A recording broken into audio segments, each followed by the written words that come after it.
നമസ്കാരം എല്ലാ പ്രേക്ഷകർക്കും 9 മണി വാർത്തയിലേക്ക് സ്വാഗതം. ആദ്യം പ്രധാന വാർത്തകൾ.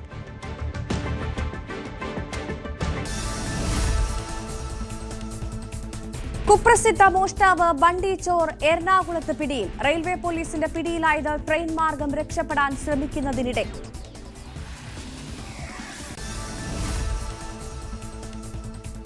കൊല്ലം കരിങ്കോട് ഭാര്യയെ ഭർത്താവ് തലക്കിടിച്ചു കൊന്നു. കൊല്ലപ്പെട്ടത് അപ്പോളോ നഗർ സ്വദേശി കവിത. ഭർത്താവ് മധുസൂദനൻ പിള്ള അറസ്റ്റിൽ. കോട്ടയം തിരുവാതുക്കലിൽ യുവാവിനെ കുത്തിക്കൊന്നു. മുൻ കൌൺസിലറും മകനും കസ്റ്റഡിയിൽ.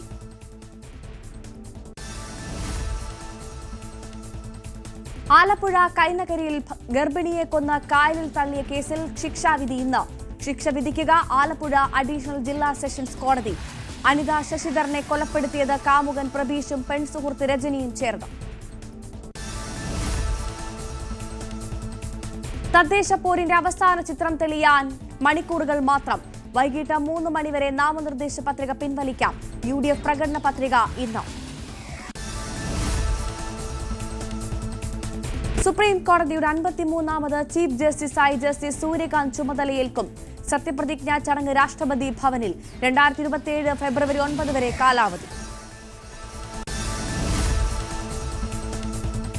ശബരിമല സ്വർണ്ണക്കൊള്ളയിൽ പത്മകുമാറിനെ വിശദമായി ചോദ്യം ചെയ്യാൻ SIT. അന്വേഷണ സംഘം ഇന്ന് കസ്റ്റഡി അപേക്ഷ നൽകും.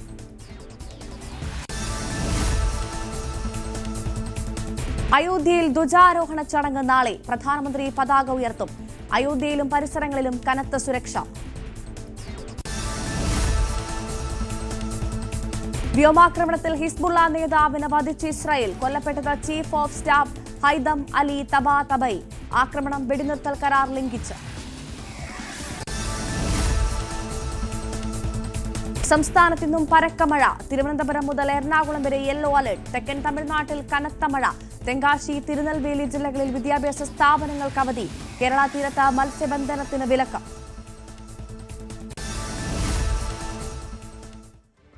വിശദമായി നോക്കാം. കുപ്രസിദ്ധ മോഷ്ടാവ് ബണ്ടി ചോർ എറണാകുളത്ത് പിടിയിൽ. ട്രെയിൻ മാർഗം രക്ഷപ്പെടാൻ ശ്രമിക്കുമ്പോൾ എറണാകുളം സൗത്ത് റെയിൽവേ പോലീസാണ് ഇയാളെ പിടികൂടിയത്. ആജ്ഞ രവീന്ദ്രൻ വിവരങ്ങളുമായി ചേരുന്നു. ആജ്ഞ, ബണ്ടി ചോർ എന്ന പേര് അത് മലയാളി അത്ര പെട്ടെന്നൊന്നും മറക്കുന്ന ഒരു പേരല്ല. കുപ്രസിദ്ധ മോഷ്ടാവ് ബണ്ടി ചോർ എറണാകുളത്ത് പിടിയിലായിരിക്കുന്നു എന്നുള്ള വിവരമാണ് ഇപ്പോൾ പുറത്തു വരുന്നത്. ഇതെപ്പോഴായിരുന്നു സംഭവം? എങ്ങനെയായിരുന്നു? ഇത് അദ്ദേഹം യാത്ര ചെയ്യുന്നതിനിടെ, അതായത് പോലീസിന്റെ പട്രോളിങ്ങിനിടെയാണ് കണ്ടെത്തിയതെന്നാണ് മനസ്സിലാക്കാൻ കഴിയുന്നത്. ബണ്ടിച്ചോറിനെ കണ്ടപ്പോൾ, സംശയാസ്പദമായ സാഹചര്യത്തിൽ കണ്ടപ്പോൾ കസ്റ്റഡിയിൽ എടുത്തു എന്നാണ് പോലീസ് അറിയിക്കുന്നത്. എങ്ങനെയാണ്? എറണാകുളം സൗത്ത് റെയിൽവേ പോലീസാണ് പിടികൂടിയിട്ടുള്ളത്. കസ്റ്റഡിയിൽ എടുത്തേ ഉള്ളൂ.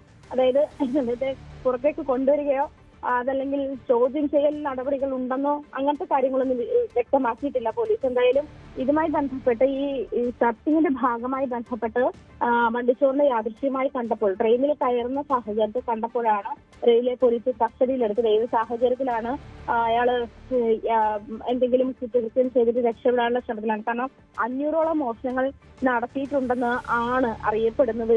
കാരണം അത് ഈ നിരവധി സുരക്ഷാ ഉപകരണങ്ങളെയൊക്കെ ഇങ്ങനെ നിരുപയോഗപ്രദമാക്കിയ തരത്തിലാണ്. അതായത് അതിനെ ഉപയോഗിക്കാൻ പറ്റാത്ത രീതിയിൽ CCTV ദൃശ്യങ്ങൾ ഉൾപ്പെടെയുള്ള കാര്യങ്ങളൊക്കെ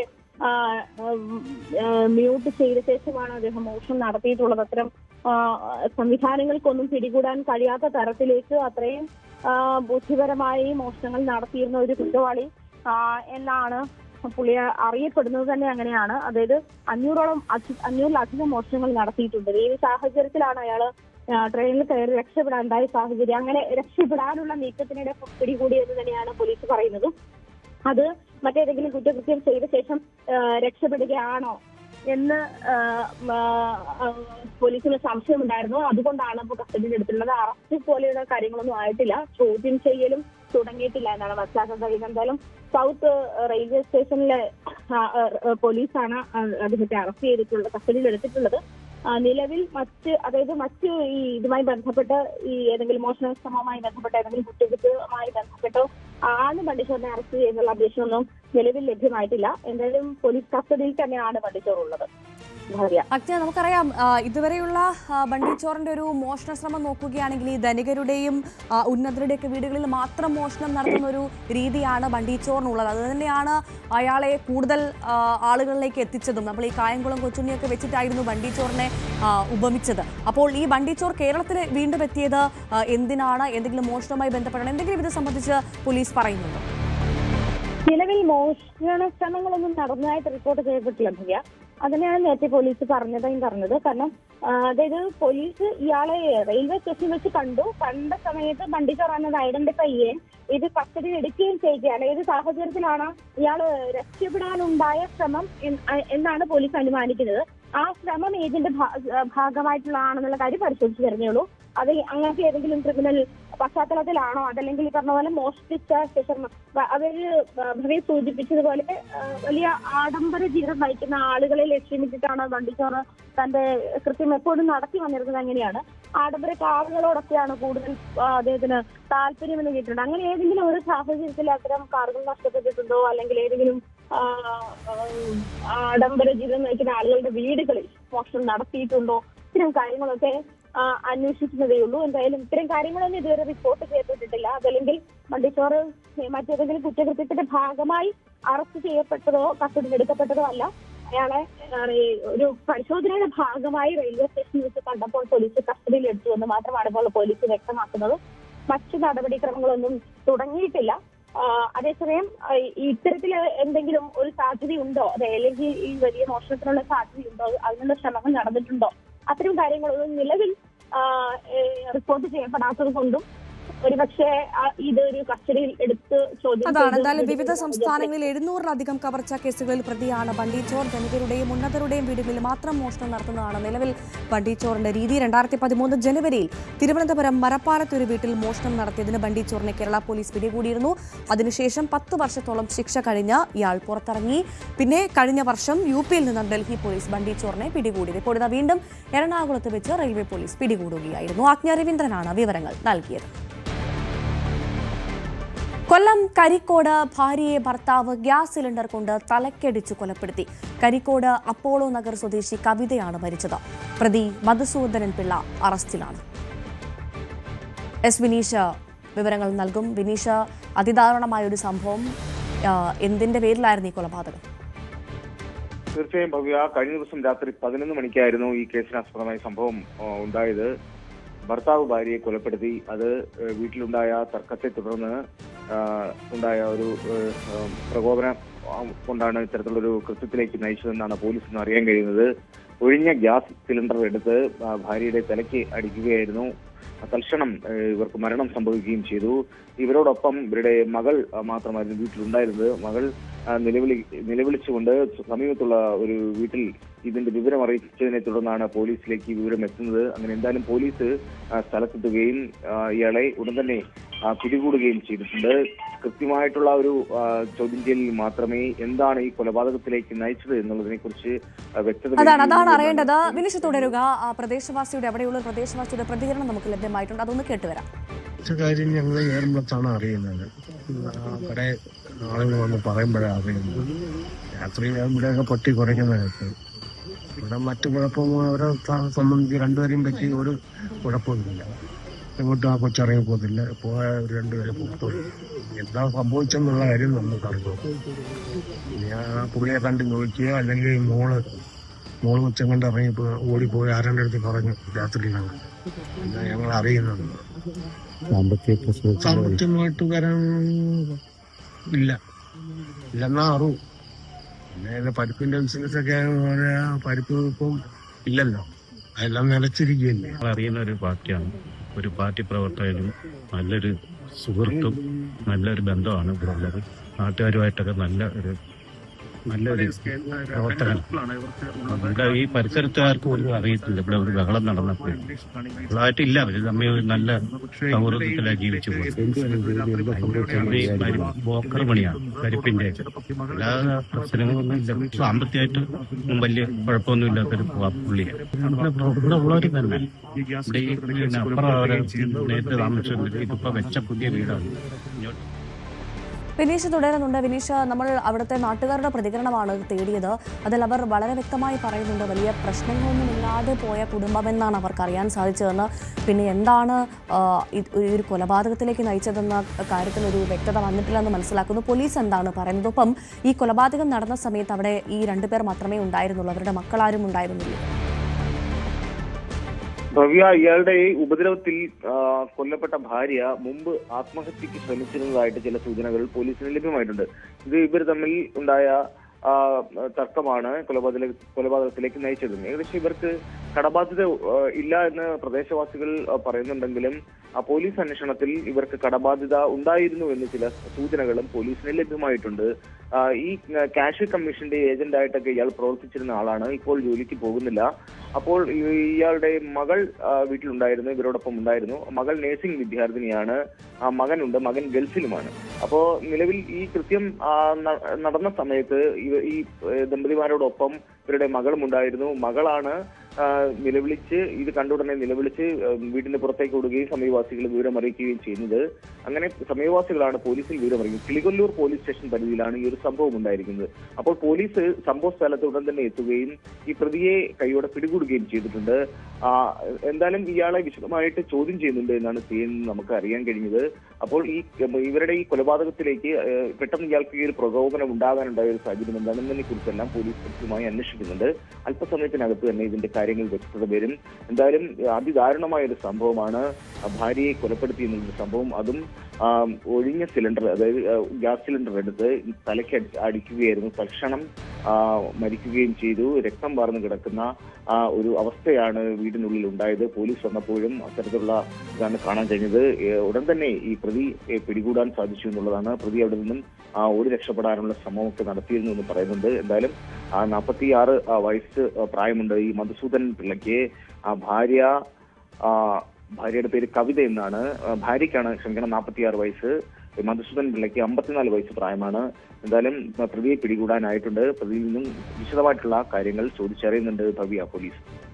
വിനീഷാണ് വിവരങ്ങൾ നൽകിയത്. കൊല്ലത്ത് മാത്രമല്ല, സമാനമായ രീതിയിൽ കോട്ടയത്തും ഇന്ന് വലിയൊരു കൊലപാതകം നടന്നിരിക്കുന്നു. 2 കൊല്ലത്തെയും കോട്ടയത്തെയും കൊലപാതകങ്ങളാണ് ഇന്ന് സംസ്ഥാനത്ത് ഞെട്ടിച്ചുകൊണ്ടുണ്ടായിരിക്കുന്നത്. കോട്ടയം തിരുവാതുക്കലിലാണ് ഇത്തരത്തിൽ യുവാവിനെ കുത്തിക്കൊന്നത്.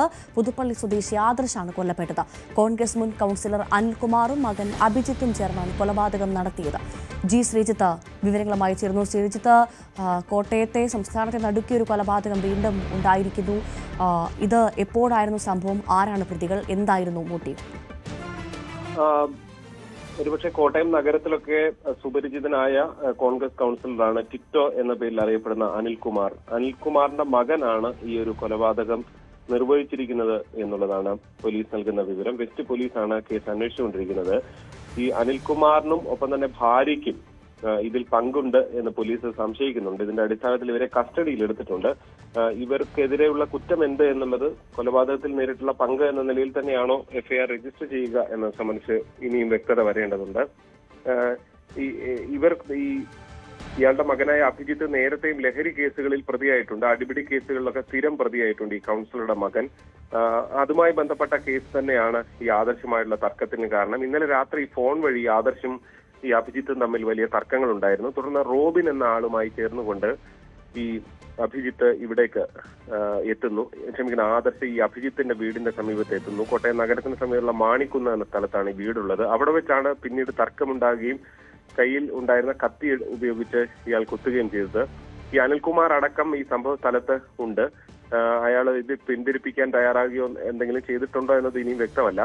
തുടർന്ന് വളരെ ബുദ്ധിമുട്ടിയാണ് ഈ പ്രതിയെ വാഹനത്തിൽ കയറ്റുന്ന ദൃശ്യങ്ങളൊക്കെ പുറത്തു വന്നിട്ടുണ്ട്. നാട്ടുകാരൊക്കെയും അപ്പോൾ ഉണർന്നു വന്ന് ഈ പോലീസിനെ സഹായിക്കുന്ന കാഴ്ച നമുക്ക് കാണാൻ സാധിക്കും. എന്തായാലും കോട്ടയം നഗരത്തെ സംബന്ധിച്ച് വളരെ സുപരിചിതനായ കൗൺസിലറായിരുന്നു അനിൽകുമാർ. ഇപ്പോഴും സജീവമായ രാഷ്ട്രീയത്തിൽ നിൽക്കുന്ന ആളാണ്. ഇപ്പോൾ ഈ തെരഞ്ഞെടുപ്പിൽ കോൺഗ്രസ് സീറ്റ് നൽകാത്തതിനെ തുടർന്ന് വിമതനായി നിൽക്കാനുള്ള നീക്കങ്ങൾ നടന്നിരുന്നു. കെ മുരളീധരനുമായൊക്കെ വളരെ അടുപ്പമുള്ള നേതാവാണ്. കെ മുരളീധരൻ എപ്പോൾ കോട്ടയത്തെത്തിയാലും ഒപ്പം അദ്ദേഹത്തെ കാണാൻ അദ്ദേഹത്തിന്റെ ഒപ്പം നിൽക്കുന്ന ഒരാൾ കൂടിയാണ് അനിൽകുമാർ. എന്തായാലും അയാൾക്ക് ഇതിൽ കൊലപാതകത്തിൽ നേരിട്ടുള്ള പങ്ക് എന്ന നിലയിൽ തന്നെയാണ് പോലീസ് കേസെടുക്കുക എന്നതിൽ ഇനിയും ഒന്നുകൂടി വ്യക്തത വരുന്നുണ്ട്. പോലീസ് ഇക്കാര്യങ്ങളെല്ലാം ദൃശ്യങ്ങൾ ഉൾപ്പെടെ പരിശോധിച്ചു കൊണ്ടിരിക്കുകയാണ്. ഏതെങ്കിലും തരത്തിലുള്ള രാഷ്ട്രീയ കൊലപാതകമാണ് ഇത് എന്ന് ഈ ഘട്ടത്തിൽ പറയാൻ സാധിക്കും? അത്തരത്തിലൊരു രാഷ്ട്രീയ ഈ കൊല്ലപ്പെട്ട യുവാവ് ഏതെങ്കിലും രാഷ്ട്രീയ മുന്നണിയിലുള്ളയാളാണോ? അത് പരിപൂർണമായും ഇതൊരു ലഹരി കേസുമായി ബന്ധപ്പെട്ട തർക്കമാണ്. അതിൽ ഒരു തരത്തിലുള്ള രാഷ്ട്രീയവുമില്ല. ഈ കൊല്ലപ്പെട്ട ആൾക്ക് രാഷ്ട്രീയം ഉണ്ടെങ്കിൽ പോലും ഇതിന്റെ കൊലപാതകത്തിന്റെ കാരണം രാഷ്ട്രീയമല്ല എന്ന് തന്നെ പോലീസിൽ നിന്ന് നമുക്ക് അറിയാൻ സാധിക്കുന്നുണ്ട്. ഏതാണ്ട് 1500ഓളം രൂപയ്ക്ക് MDMA കടം വാങ്ങിയിരുന്നു ഈ അഭിജിത്തിൽ നിന്ന്. അയാൾ സ്ഥിരമായി ഇവിടേക്ക് മയക്കുമരുന്ന് കൊണ്ടുവരികയും അത് വിപണനം ചെയ്യുന്നൊക്കെ ആളാണ് ഈ അഭിജിത്ത്. അങ്ങനെ കേസുകളിൽ അറസ്റ്റിലാകുകയൊക്കെ ചെയ്തിട്ടുണ്ട്.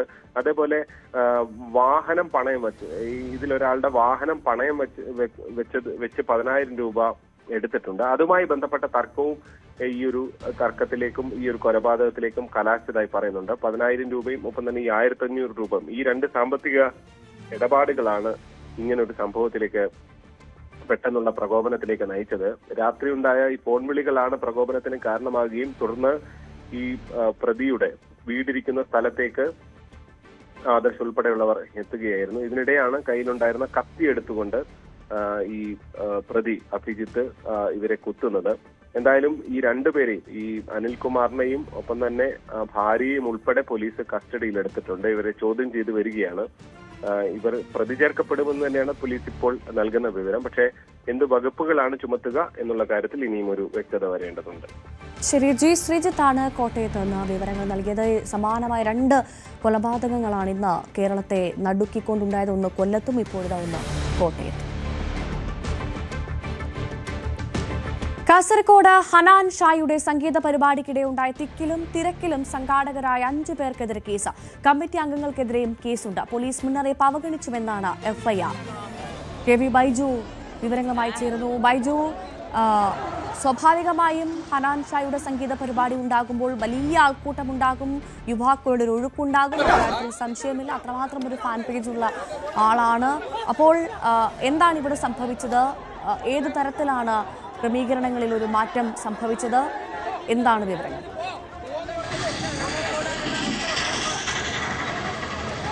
ഭവ്യ, ഇതിൽ തുടക്കത്തിൽ തന്നെ വലിയൊരു ദുരന്തം ഒഴിവായി എന്ന് പറയേണ്ടി വരും. അത്രത്തോളം വലിയ ഒരു ആശങ്കയുണ്ടാക്കുന്ന മണിക്കൂറുകളായിരുന്നു ഇന്നലെ രാത്രി 8 മണി മുതൽ കാസർഗോഡ് നഗരത്തിൽ കാണാൻ സാധിച്ചത്. നമുക്ക് ദൃശ്യങ്ങളിൽ നിന്ന് തന്നെ കാണാം, സ്ത്രീകളും കുട്ടികളും ഉൾപ്പെടെ 10,000ങ്ങളാണ് ഹനാൻ ഷായുടെ ഈ ഒരു പരിപാടിക്ക് എത്തിയത്. ഇതിൽ പോലീസ് ഇപ്പോൾ കേസ് എടുത്തിട്ടുണ്ട്. ഇതിൽ പോലീസ് പ്രധാനമായും പറയുന്നത് 3000 പേർക്ക് മാത്രം അനുമതി ഉണ്ടായിരുന്ന സ്ഥലത്ത് 25,000-ൽ കൂടുതൽ ആളുകൾ എത്തി.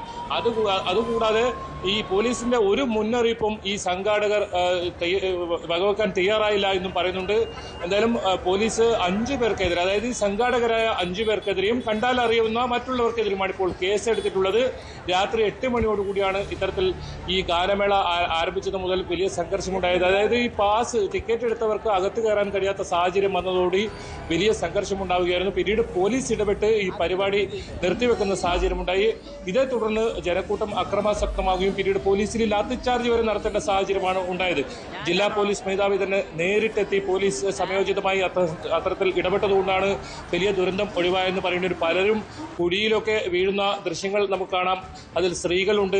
ഇതിൽ 20ഓളം പേർക്കാണ് ഇത്തരത്തിൽ കുഴഞ്ഞു വീഴുന്ന ഒരു സാഹചര്യം ഉണ്ടായത്. ഇവരെ വിവിധ ആശുപത്രികളിൽ പ്രവേശിപ്പിച്ചിട്ടുണ്ട്. ഇവരുടെ ആരോഗ്യനില തൃപ്തികരമാണെന്ന് ഡോക്ടർമാർ അറിയിക്കുന്നുണ്ട്. എന്തായാലും വലിയൊരു ദുരന്തം ഒഴിവായി എന്ന് പറയേണ്ടി വരും. നമുക്കറിയാം, ഗാനമേള അതല്ലെങ്കിൽ വലിയ ആൾക്കൂട്ടം ഉണ്ടാകുന്നിടത്തൊക്കെ വലിയ ദുരന്തമുണ്ടാകുന്ന വാർത്തകൾ കഴിഞ്ഞ ദിവസങ്ങളിലൊക്കെ ഉണ്ടായിരുന്നു. പ്രത്യേകിച്ച് വിജയുടെ പരിപാടിയിലൊക്കെ ആളുകൾ വന്ന് തിക്കിലും തിരക്കിലും പെട്ട് ആളുകൾ മരിക്കുന്ന സാഹചര്യം വരെ ഉണ്ടായിരുന്നു. അങ്ങനെ ഒരു സാഹചര്യമായിരുന്നു കാസർഗോഡ് ഉണ്ടായെന്ന് പറയേണ്ടി വരും. അത് ദൃശ്യങ്ങളിൽ തന്നെ വ്യക്തമാണ്. എന്തായാലും ഭാഗ്യം കൊണ്ട് അത്തരത്തിലൊരു സംഭവം ഉണ്ടായിട്ടില്ല എന്ന് പറയാം. എന്തായാലും ഈ സംഭവത്തിൽ ഇപ്പോൾ പോലീസ് കേസെടുത്തിട്ടുണ്ട്. കൂടുതൽ പേർക്കെതിരെ പോലീസ് കേസുണ്ടാകുമെന്ന് തന്നെയാണ് ടൗൺ പോലീസ് അറിയിക്കുന്നത്. ഭവ്യ, അതായത് പോലീസിന്റെ ഒരു കൃത്യമായ വിന്യാസം അവിടെ ഉണ്ടായിരുന്നില്ലേ? അതുകൊണ്ടാണോ ഈ തിരക്ക് നിയന്ത്രിക്കാൻ സാധിക്കാത്തത്? അങ്ങനെ പോലീസിന്റെ ഭാഗത്ത് എന്തെങ്കിലും തരത്തിലുള്ള വീഴ്ച ഉണ്ടായിരുന്നോ ബൈജു?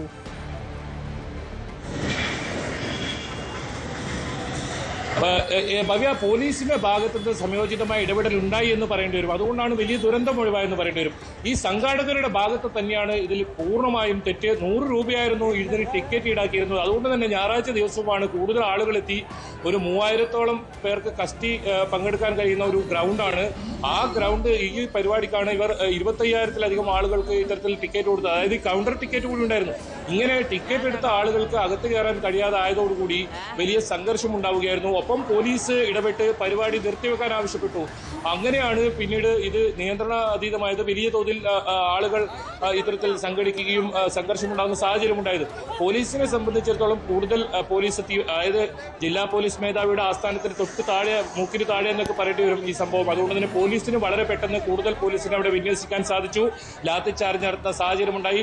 പോലീസ് ഇതിൽ കൃത്യമായി പറയുന്നുണ്ട് 3000 പേർക്കായിരുന്നു അനുമതി ഉണ്ടായത്. 25,000-ൽ കൂടുതൽ ആളുകൾ എത്തി. അത് കൂടുതലും ദൃശ്യങ്ങളിൽ നിന്ന് കാണാം സ്ത്രീകളും കുട്ടികളും ഒക്കെയാണ്. അങ്ങനെ ഇവരാണ് ഇത്തരത്തിൽ ഈ ഒരു തിക്കിലും തിരക്കിലും പെട്ട് അബോധാവസ്ഥയിൽ ആവുന്ന സാഹചര്യം ഉണ്ടായത്. അപ്പോൾ തന്നെ ആംബുലൻസിന് പോലും കടന്നു വരാൻ കഴിയാത്ത സാഹചര്യം ഉണ്ടായിരുന്നു. സംഘാടകരുടെ ഭാഗത്തും വലിയ പിഴവ്, തെറ്റ് ഇതിന്റെ ഭാഗത്തുണ്ടായിരുന്നു. ഇതിലൊരു കൃത്യമായ ഒരു ആസൂത്രണം ഇതിൽ ഉണ്ടായിട്ടില്ല എന്ന് പറയേണ്ടി വരും. കാസർഗോഡ് ഫ്രീ എന്ന് പറയുന്ന ഒരു കൂട്ടായ്മയാണ് ഇത്തരത്തിലൊരു പരിപാടി സംഘടിപ്പിച്ചത്. പോലീസിന് കൃത്യമായി പറയുന്നുണ്ട് 3000 പേർക്ക് മാത്രമാണ് ഇതിൽ അനുമതിയെന്ന്. ഇതിലാണ് ഇത്രയും വലിയ ടിക്കറ്റ്, കൗണ്ടർ ടിക്കറ്റ് കൂടി കൊടുത്ത് കൂടുതൽ ആളുകളെ കയറ്റാൻ ശ്രമിച്ചത്. അങ്ങനെയാണ് ഇത് ഇത്തരത്തിലുള്ള ഒരു സംഘർഷത്തേക്ക് നീങ്ങുന്ന സാഹചര്യമുണ്ട്. ഏതായാലും ഗാനമേള 2 പാട്ട് മാത്രം ഹനാൻ ഷാ പാടി. അതായത് 3000 ആളുകൾ കൊള്ളാവുന്നിടത്ത് 25,000-ലധികം ആളുകൾ എത്തി അല്ലേ?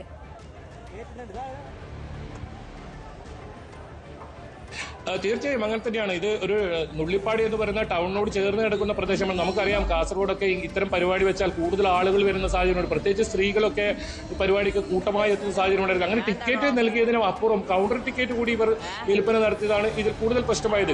അത്രത്തോളം ആളുകളെ ഒന്നും ഉൾക്കൊള്ളാൻ ആ പരിസരത്ത് പോലും, അതായത് ഇതിനകത്തുണ്ടായിരുന്നതിനേക്കാൾ 3 ഇരട്ടി ആളുകൾ പുറത്തുണ്ടായി എന്ന് പറയേണ്ടി വരും. അത് ദൃശ്യങ്ങളിൽ തന്നെ കാണാം. ഇവരാണ് ഈ സംഘർഷം ഉണ്ടാക്കിയത്. ഇവർക്ക് അകത്ത് കയറണമെന്ന് പറഞ്ഞ് സംഘർഷം ഉണ്ടാക്കിയത്. പിന്നീട് ഇതിനകത്ത് നിൽക്കുന്ന ആൾക്കാർക്ക്, കൂടുതൽ ആളുകൾ ഇതിൽ കയറിയതോടുകൂടി അവിടെ ശ്വാസം കഴിക്കാൻ പോലും സാഹചര്യമില്ലാത്തൊരവസ്ഥ വന്നു. അങ്ങനെയാണ് ബോധം കെട്ട് വീഴുന്ന ഒരു സാഹചര്യമൊക്കെ ഉണ്ടായത്. ഇവരെ ആശുപത്രിയിൽ കൊണ്ടുപോകാൻ പോലും കഴിയാത്ത സാഹചര്യം ഉണ്ടായിരുന്നു. എന്തായാലും വലിയ ഒരു ദുരന്തമാണ് ഒഴിവായെന്ന് പറയേണ്ടി വരും. ഈ ഇത്തരം പരിപാടികളിലൊക്കെ വലിയ ദുരന്ത വാർത്തകളാണ് നമ്മൾ കേട്ടിരുന്നത്. എന്നാൽ ഈ സംഘാടകർക്കെതിരെ കൃത്യമായ ജാമ്യമില്ലാ വകുപ്പ് പ്രകാരം പോലീസ് സ്വമേധയാണ് ഇപ്പോൾ കേസെടുത്തിട്ടുള്ളത്. ഇതിൽ പോലീസിന്റെ കൂടുതൽ അന്വേഷണം നടത്തി വരുന്നുണ്ട്. 5 പേർ സംഘാടകരാണ്. അത് കൂടാതെ കണ്ടാലറിയാവുന്ന മറ്റുള്ളവർക്കെതിരെയുണ്ട്. പോലീസിന് നേരെയും ഈ ജനക്കൂട്ടം വലിയ തോതിൽ അക്രമാസക്തരായി തിരിയുന്ന ഒരു സാഹചര്യം ഉണ്ടായിരുന്നു. അങ്ങനെയാണ് ലാത്തി ചാർജ് പോലും നടത്തേണ്ട സാഹചര്യം ഉണ്ടായത്. ജില്ലാ പോലീസ് മേധാവി നേരിട്ടെത്തി, ഉന്നത പോലീസ് ഉദ്യോഗസ്ഥരെല്ലാം എത്തി വളരെ പെട്ടെന്ന് തന്നെ ഈ സ്ഥിതി നിയന്ത്രണ വിധേയമാക്കി. ഒരു 2 മണിക്കൂറോളം ആശങ്കയുടെ മുൾമുനയിലായിരുന്നു ഈ കാസർഗോഡ് നഗരം ഇന്നലെ രാത്രി എന്ന് പറയേണ്ടി വരും. ഭവ്യ, അതാണ് 3000 പേർക്കുള്ളാവുന്നിടത്ത് 25,000 പേരെത്തിയാൽ ഉണ്ടാകുന്ന സാഹചര്യം തന്നെയാണ് അവിടെ നമ്മൾ കണ്ടത്. ഇവിടെ കൃത്യമായി പോലീസിന്റെ ഇടപെടൽ ഉണ്ടായതുകൊണ്ട് മാത്രമാണ് വലിയൊരു ദുരന്തം ഉണ്ടാവാതെ രക്ഷപ്പെട്ടതെന്ന് വളരെ കൃത്യമായി എടുത്തു പറയുന്നുണ്ട് KV ബൈജു. എന്തായാലും ഇത്തരത്തിലുള്ള സംഭവങ്ങൾ ഉണ്ടാവാതിരിക്കട്ടെ. നമ്മൾ ആവർത്തിക്കുമ്പോൾ പോലുമാണ് ഇത്തരത്തിൽ ഗാനമേളകളിലേക്ക് ആളുകൾ ഒഴുകിയെത്തുന്നു. ഹനാൻ ഷായെ പോലെയുള്ള ഒരു വലിയ പ്രമുഖനായ ആളുകളുടെ പരിപാടികൾ നടക്കുമ്പോൾ യുവാക്കളടക്കം നിരവധി ആളുകളാണ് അങ്ങോട്ടേക്ക് ഒഴുകിയെത്തുക. ഇവിടെ നമുക്ക് കാസർഗോഡ് കാണാൻ സാധിക്കും. യുവാക്കളടക്കം യുവതികളും കുട്ടികളും അടക്കമുള്ള നിരവധി ആളുകളാണ് അങ്ങോട്ടേക്ക് ആ പരിപാടി കാണാനെത്തിയത്. അപ്പോൾ പോലീസിന്റെ കൃത്യമായ ഇടപെടൽ കൊണ്ട് തന്നെയാണ് വലിയൊരു ദുരന്തം ഒഴിവായത്. സംഘാടകരുടെ ഭാഗത്ത് കൃത്യമായ വീഴ്ചയുണ്ട് എന്ന് തന്നെയാണ് KV ബൈജു നൽകുന്ന റിപ്പോർട്ട്.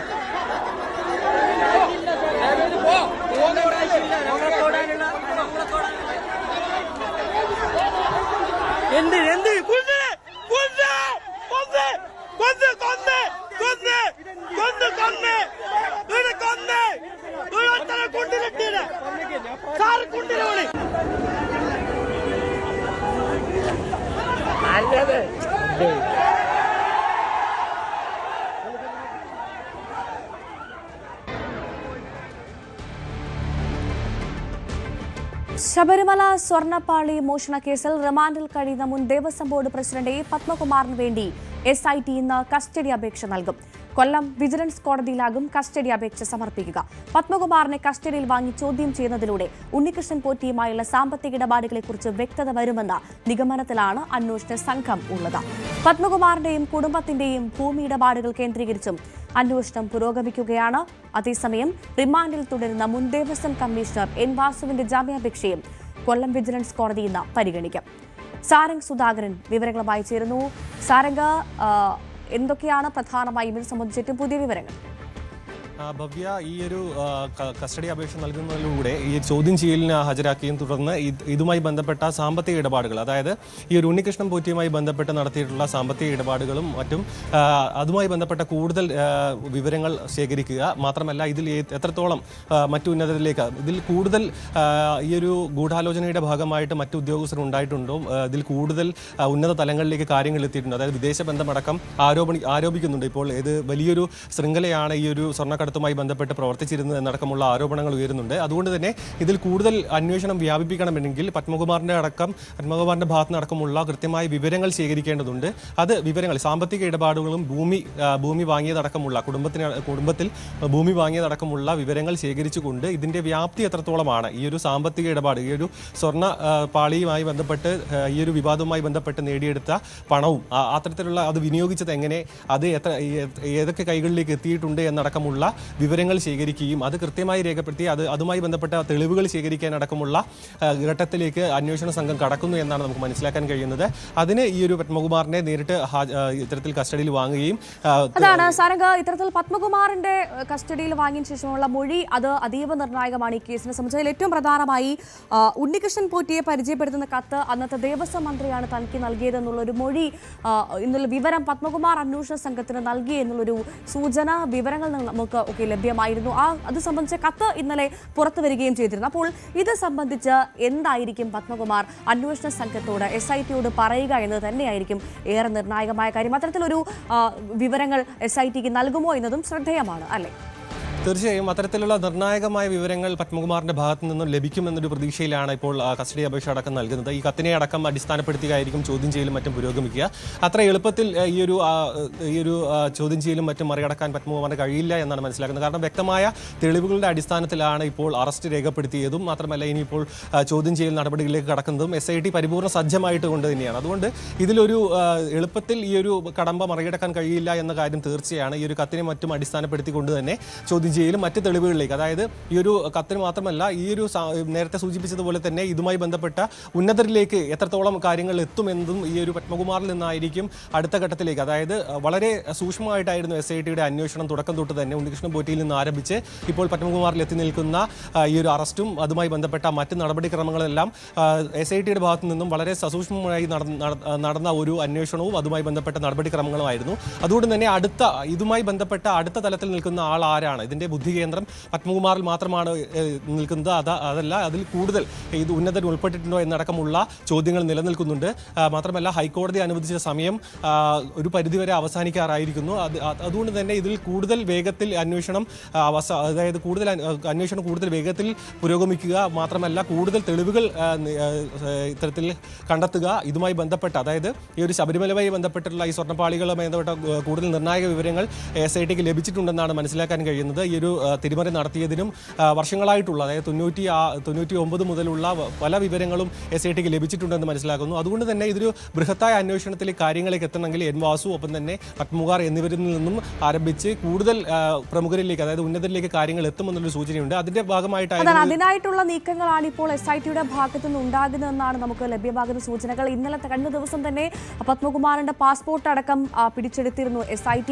ഉണ്ണികൃഷ്ണൻ പോറ്റിയുമായി ഇദ്ദേഹം യാത്ര ചെയ്തിരുന്നു, വിദേശയാത്ര നടത്തിയിരുന്നു എന്നറിയാനാണ് അത്തരത്തിലുള്ള പാസ്പോർട്ടുകൾ പിടിച്ചെടുത്തത് എന്നാണ് മനസ്സിലാക്കാൻ സാധിക്കുന്നത്. മാത്രമല്ല ഉണ്ണികൃഷ്ണൻ പോറ്റിയെ വീണ്ടും കസ്റ്റഡിയിൽ വാങ്ങാനുള്ള നീക്കം SIT നടത്തുന്നു എന്നാണ് മനസ്സിലാക്കുന്നത്. അങ്ങനെയാണെങ്കിൽ ഉണ്ണികൃഷ്ണൻ പോറ്റിയെയും ഒപ്പം പത്മകുമാറിനെയും ഒരുമിച്ചിരുത്തി ചോദ്യം ചെയ്യാനുള്ള നീക്കമായിരിക്കും SITയുടെ ഭാഗത്തു നിന്ന് ഉണ്ടാകുന്നത് എന്ന് മനസ്സിലാക്കണം, അല്ലേ?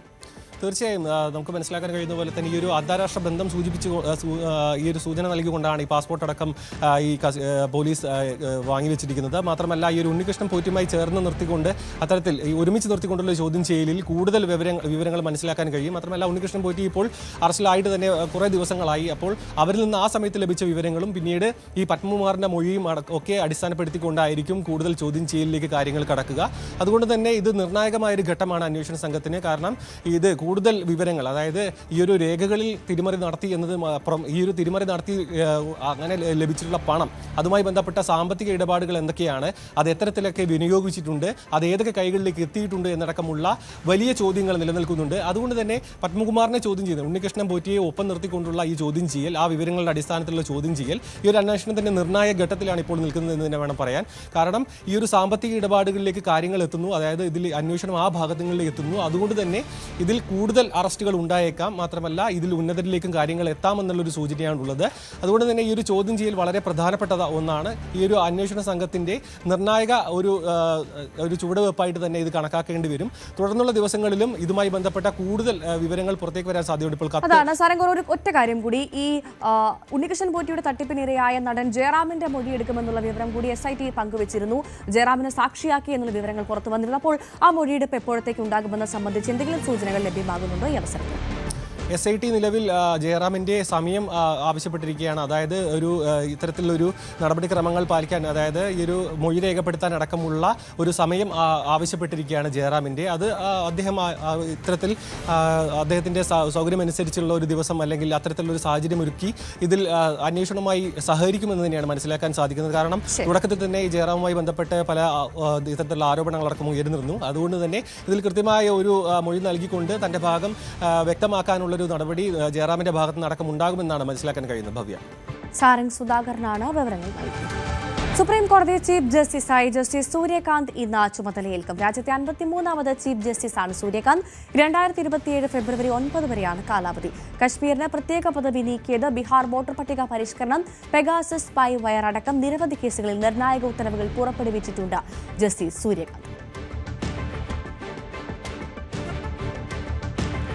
സംസ്ഥാനത്ത് ഇന്നും പരക്കെ മഴയ്ക്ക് സാധ്യത. തിരുവനന്തപുരം മുതൽ എറണാകുളം വരെയുള്ള 7 ജില്ലകളിൽ യെല്ലോ അലർട്ട്. വടക്കൻ ജില്ലകളിൽ മഴ മുന്നറിയിപ്പില്ലെങ്കിലും ഒറ്റപ്പെട്ട മഴയ്ക്ക് സാധ്യതയുണ്ട്. തിരുവനന്തപുരം, കൊല്ലം ജില്ലകളിൽ നാളെയും മഴ മുന്നറിയിപ്പ്.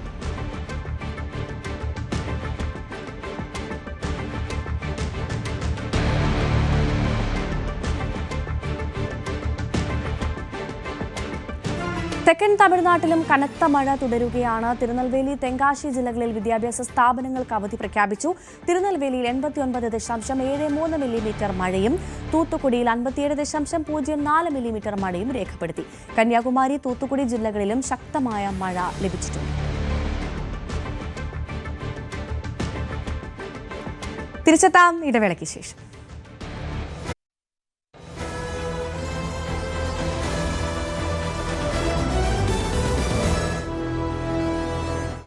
തിരുവനന്തപുരം മാറാലമൂട് ശിവക്ഷേത്രം സീൽ ചെയ്ത് നെയ്യാറ്റിൻകര നഗരസഭ. പൂജ നടത്താനാവാത്ത ഭക്തർ. ശിവപുരം മഹാദേവ ക്ഷേത്രത്തിലാണ് അതിക്രമിച്ച് കടക്കരുതെന്ന് കാട്ടി നഗരസഭ നോട്ടീസ് പതിക്കുകയും ഗേറ്റ് ചങ്ങലയിട്ട് പൂട്ടുകയും ചെയ്തത്. അനധികൃതമായി പ്രവേശിക്കുന്നത് ശിക്ഷാർഹമാണെന്നും ബോർഡ് സ്ഥാപിച്ചു. ഇതോടെ പ്രധാന ക്ഷേത്രത്തിലേക്ക് ഉൾപ്പെടെ ഭക്തർക്ക് കടക്കാൻ സാധിക്കാതെയായി. ഭക്തജനങ്ങൾക്ക് കടന്നു വരാനുള്ള വാതിലുകൾ ഇവിടുത്തെ മുനിസിപ്പാലിറ്റി അടച്ചുപൂട്ടിയിരിക്കുകയാണ്. അതിനെതിരെ പ്രതിഷേധിക്കാനാണ് കേരള ക്ഷേത്ര സംരക്ഷണതയുടെ പ്രവർത്തകർ ഇവിടെ എത്തിച്ചേർന്നിട്ടുള്ളത്. ഈ ക്ഷേത്ര ഭാരവാഹികൾക്ക് വേണ്ട എല്ലാ വിധത്തിലുള്ള പിന്തുണയും കൊടുക്കാൻ ഞങ്ങൾ തീരുമാനിച്ചിരിക്കുകയാണ്. ഇവിടുത്തെ മുനിസിപ്പാലിറ്റിക്ക് മുന്നേ വേണ്ടി വന്നാൽ ഈ സമരം വ്യാപിപ്പിക്കാനും ഇതൊരു ചെറിയ വിഷയമായിട്ട് നമ്മൾ കാണുന്നില്ല. ഇവിടുത്തെ വലിയൊരു ഭീകരവാദ സംഘടനയാണ് ഇതിൻ്റെ പിന്നിലെന്ന് ഇവിടെ വന്ന സമയത്ത് നമ്മൾ മനസ്സിലാക്കുകയാണ്. SDPI പോലുള്ള ഭീകരവാദ സംഘടനകൾ അവർക്കെന്താണ് ഇത്തരം ശിവക്ഷേത്രങ്ങളുടെ കാര്യം? ഇവിടെ നേരത്തെ പറഞ്ഞതുപോലെ ഇവിടെ പുറംപോക്കിൽ ധാരാളം വസ്തുവകകളുണ്ട്, പുറംപോക്കിൽ ധാരാളം വീടുകളുണ്ട്. ഇത് സാമൂഹ്യമായിട്ടുള്ള പൊതുവായിട്ടുള്ളൊരു ക്ഷേത്രമാണ്. അപ്പോൾ പുറംപോക്ക് എന്ന് പറഞ്ഞുകൊണ്ട് ധാരാളം പുറംപോക്കുകൾ, ദേവാലയങ്ങളുണ്ട്. അപ്പോൾ അതുകൊണ്ട് തന്നെ പുറംപോക്ക് അല്ലെങ്കിൽ മറ്റെന്തെങ്കിലും കാരണം പറഞ്ഞ് ക്ഷേത്ര ആരാധനയും അതുപോലെ തന്നെ ഭക്തജനങ്ങളെയും തടസ്സപ്പെടുത്താനുള്ള ഇത്തരം കുത്സിതമായ നീക്കത്തെ അതിശക്തമായിട്ട് തന്നെ കേരള ക്ഷേത്ര സംരക്ഷണ സമിതി അപലപിക്കുകയാണ്. ഇത് നമ്മളൊരു 80 വർഷം കൊണ്ട് ഇതിന് തൊട്ടപ്പുറത്തെ കനാലിൻ്റെ കരയിൽ ഉള്ളൊരു തമ്പുരാൻ ക്ഷേത്രമായിരുന്നു. അത് ഒരു 18 വർഷം മുമ്പ് ഇടിഞ്ഞു വീഴുന്നു. അപ്പോൾ അന്ന് അവിടെ ഈ തമ്പുരാൻ ക്ഷേത്രത്തിന് നമ്മൾ ശിവക്ഷേത്രമായിട്ട് പ്രതിഷ്ഠ നടത്തി ഈ വസ്തു വെച്ചിട്ട് നമ്മളവിടെയാണ് കാര്യങ്ങളൊക്കെ ചെയ്തുകൊണ്ടിരുന്നത്. ഒരു നാഗക്ഷേത്രം ഉണ്ടായിരുന്നു അതിനകത്ത്. അപ്പോൾ ഈ ഇടിഞ്ഞു വീഴുന്നപ്പം ഇതിനിപ്പോൾ അവിടെ സ്ഥലം കുറവായതുകൊണ്ട് നമ്മളിവിടെ ക്ഷേത്രം വയ്ക്കാൻ വന്നപ്പോൾ മുനിസിപ്പാലിറ്റി എന്ന് പറഞ്ഞു അത് മുനിസിപ്പാലിറ്റി വസ്തുവാണെന്നും പറഞ്ഞു അവരന്ന് തടസ്സപ്പെടുത്തി. അത് കഴിഞ്ഞിട്ട് നമ്മളിവിടെ ചെയർമാനും ഇവിടുത്തെ പ്രാദേശിക നേതാക്കളെല്ലാം കൂടെ സംസാരിച്ചപ്പോൾ അവരൊരു 6.5 സെൻറ്റ് അളന്നിട്ട് പറഞ്ഞു ഇതിനകത്ത് ക്ഷേത്രം വെച്ചോളാൻ പറഞ്ഞു നമ്മളുടെ. അങ്ങനെയാണ് നമ്മളിവിടെ ക്ഷേത്രം പണിത് ചെയ്തു. ഇത്രയും രീതിയിലാക്കി. ഇപ്പോൾ ഒരു 6 മാസത്തിന് മുമ്പ് മുനിസിപ്പാലിറ്റി സുപ്രഭാതത്തിൽ പെട്ടെന്നൊന്ന് പറയുകയാണ് അത് നിർത്തിവെക്കണം, മുനിസിപ്പാലിറ്റി വസ്തു ചെയ്യാനുള്ള അനുമതിയില്ല. അപ്പോൾ ഇവിടെ നമ്മൾ പ്രാദേശികമായിട്ടുള്ള ആൾക്കാർ പറഞ്ഞ് ചെയ്തോളാൻ പറഞ്ഞു, രാഷ്ട്രീയക്കാർ. നമ്മളത് കഴിച്ച് വീണ്ടും പണി ചെയ്തപ്പോൾ അവർ വന്ന് വീണ്ടും പോലീസിൽ കംപ്ലയിൻറ്റ് ചെയ്തു. പോലീസ് വന്ന് പറഞ്ഞ് പണി നിർത്തിവെക്കണമെന്ന് പറഞ്ഞ് നമ്മൾ നിർത്തിവെച്ചു. അത് കഴിഞ്ഞിട്ട് 2 ദിവസം കഴിഞ്ഞപ്പോൾ മുനിസിപ്പാലിറ്റി വന്ന് താഴിട്ട് പൂട്ടിയിട്ട് മുനിസിപ്പാലിറ്റി അത് കഴിഞ്ഞിട്ട് നമ്മൾ പരാതി ആരാണെന്ന് അറിയാൻ അവർ പറഞ്ഞു തന്നില്ല. രണ്ടാമതിപ്പം കഴിഞ്ഞതിൻ്റെ അങ്ങേയാഴ്ച വീണ്ടും സർക്കിൾ വിളിച്ച് ഒരു തീർപ്പിൻ്റെ രീതിയിൽ ഒന്ന് അപ്പോഴാണ് വഴിമുക്കുന്ന STPക്കാരാണ് പരാതി കൊടുത്തിരുന്നതെന്ന് അറിഞ്ഞത്. അപ്പം അവർ പറമ്പോക്കിൽ വയ്ക്കാൻ സമ്മതിക്കില്ല എന്ന് പറഞ്ഞു. അപ്പോൾ അതുകൊണ്ട് സർക്കിൾ പറഞ്ഞ് തൽക്കാലം നിർത്തി വയ്ക്കുകയും വേറെ ഒന്നും ചെയ്യരുതെന്ന് പറഞ്ഞ് നമ്മൾ ഈ പരുവത്തിൽ നിർത്തിയിരിക്കുകയാണ്.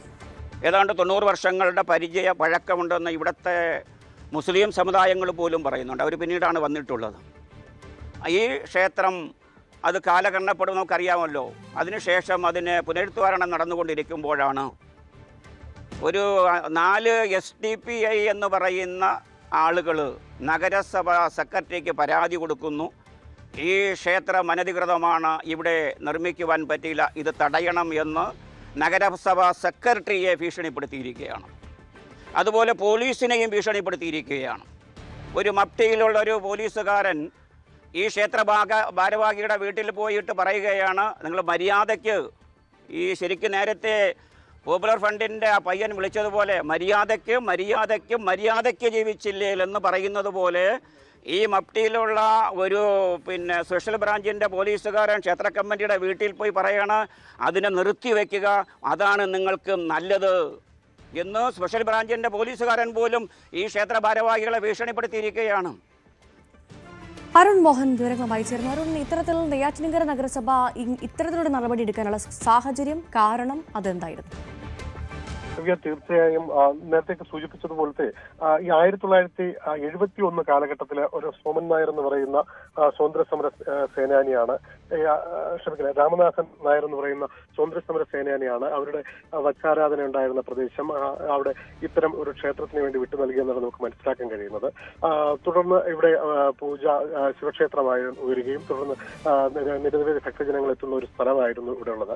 ഈ സ്ഥലത്താണ് അടുത്തിടെ ഈ പറയുന്ന ആരോപിക്കുന്നത് പോലെ STP വിഭാഗത്തിൽ ഒരു മതവിഭാഗത്തിൽ ഒരു വിഭാഗക്കാർ പരാതി നൽകിയതിന്റെ അടിസ്ഥാനത്തിലായിരുന്നു നഗരസഭയുടെ ഇടപെടലെന്നാണ് നമുക്ക് മനസ്സിലാക്കാൻ കഴിയുന്നത്. ഇത് പുറമ്പോക്ക് ഭൂമിയാണ്, ഇതിലേക്ക് പോകുന്നത് പുറമ്പോക്ക് ഭൂമിയിലേക്കുള്ള പ്രദേശത്താണ് നടക്കുന്നത് എന്നുള്ളതാണ് ഇവരുടെ വാദം. ഈ പറയുന്ന നഗരസഭയും ആ ഭാഗത്തോട് ഉന്നയിച്ചായിരുന്നു കഴിഞ്ഞ ദിവസം എത്തി ഈ പറയുന്ന ഇവിടെ താഴിട്ട് പൂട്ടുന്ന ഒരു അവസ്ഥ. ഈ പ്രധാന കവാടത്തിലേക്ക് ക്ഷേത്രത്തിലേക്ക് പ്രവേശിക്കാൻ കഴിയുന്ന പ്രധാന കവാടത്തിലേക്ക് ഗേറ്റ് സ്ഥാപിച്ച് പൂട്ടിയ ഒരു അവസ്ഥ ഉണ്ടാകുന്നു. ഇത് ഒരു പ്രതിഷേധത്തിന് ഇടവന്നതോടുകൂടിയാണ് ഇത് വാർത്തയാകുന്നത് നമുക്ക് മനസ്സിലാക്കാൻ കഴിയുന്നത്. ഇത് ഏറെക്കാലമായി ഇവർ ഈ തമ്മിലുള്ള ഒരു തർക്കം, ഇത് ഭൂമിയാണെന്നുള്ള പരാതിയിൽ മേലുള്ള അന്വേഷണം നടന്നു വന്നിരുന്നുള്ളതാണ് നമുക്ക് മനസ്സിലാക്കാൻ കഴിയുന്നത്. എന്തായാലും ഇപ്പോൾ ഈ സംഭവത്തിൽ ഇപ്പോൾ ഈ പറയുന്ന വിവിധ ഹിന്ദു സംഘടനകൾ രംഗത്തെത്തിയിട്ടുണ്ട്. അവർ നിയമ നടപടിക്ക് ഒരുങ്ങാനുള്ള ഒരുക്കത്തിലാണ്. കാരണം ഏറെക്കാലമായി എല്ലാ മതവിഭാഗക്കാരും എത്തി തൊഴുന്ന ഒരു ക്ഷേത്രമാണ് ഇത്. ഇവിടെ ഈ പറയുന്ന തരത്തിലുള്ള ഒരു വിഷയമില്ല. ഇതിനെ ഒരു വിഷയം ഉണ്ടാക്കാൻ ശ്രമിക്കുന്ന ഒരു വിഭാഗം ശ്രമിക്കുന്നു. അതിനാൽ നമ്മൾ നിയമ നടപടി സ്വീകരിക്കും, കോടതിയെ സമീപിക്കും, അതിലേക്ക് വേണ്ടിയുള്ള ഒരുക്കത്തിലേക്ക് മുന്നോട്ട് പോകുമെന്നുള്ളതാണ് ഹിന്ദു മുന്നണികളുടെ നേതാക്കൾ നമ്മളോട് പറയുന്നത്. എന്തായാലും വളരെ ഗൗരവമായൊരു വിഷയം തന്നെയാണ് ഈ പറയുന്ന ആറാലുമൂട് ഉടലെടുത്തിരിക്കുന്നത്. അരുൺ മോഹനാണ് നെയ്യാറ്റിൻകരയിൽ നിന്നും വിവരങ്ങൾ നൽകിയത്.